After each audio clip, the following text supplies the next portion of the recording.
31 was one of those special days that everything went right.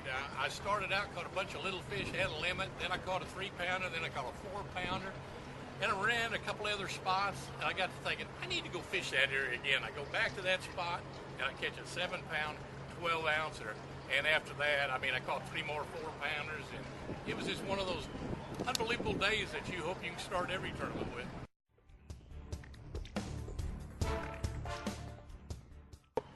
My fish this week on a Strike King rodent, except I did catch a couple that I weighed in the first day on the flipping tube, but after that everything has been a rodent.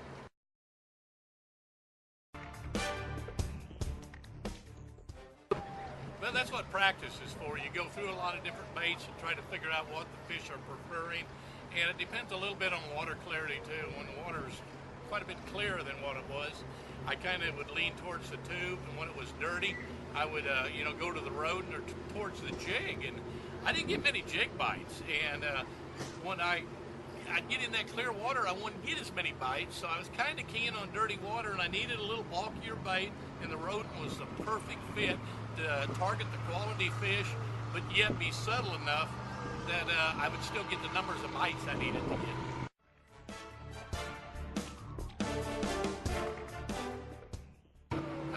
Rigging the rodent on the new Strike King 3/8 tungsten weight. I was using a 4/0 Mustad flipping hook, actually a prototype of a flipping hook that we're getting ready to come on the market that is without a doubt the best hook I've ever flipped with. I never lost a fish in 4 days, if that tells you anything.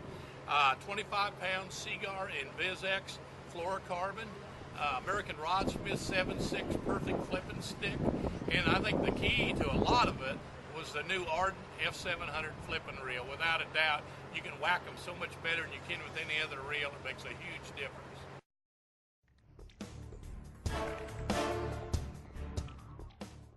This new flipping hook is a little shorter shank.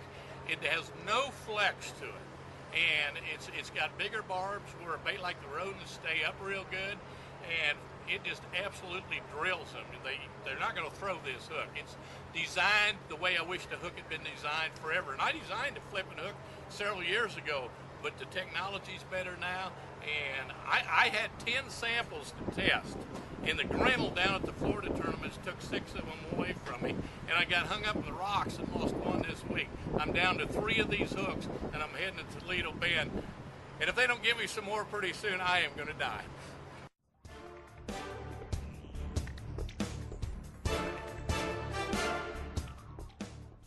But if we don't finish this interview pretty soon, I'm never going to get there because, it's a long drive from here.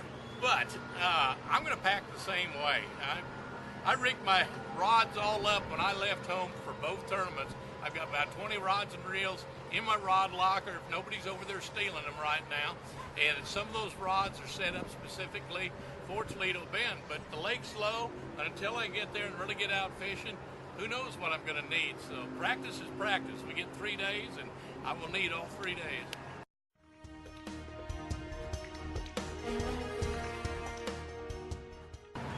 I'm hoping there'll be some type of topwater bite going on where I can take a Strike King buzzbait or something like that and cover some water, catch them that way. But I really don't know. It's a lake that is so big. The lower end is probably going to have fish still on the bed.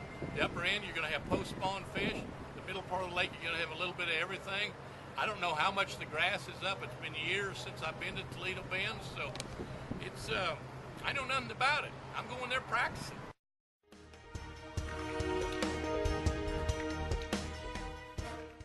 I'm not going anywhere. I'm going to go have me a big steak. I'm going to kick back, and I'm going to get up in the morning and drive to Toledo Bend.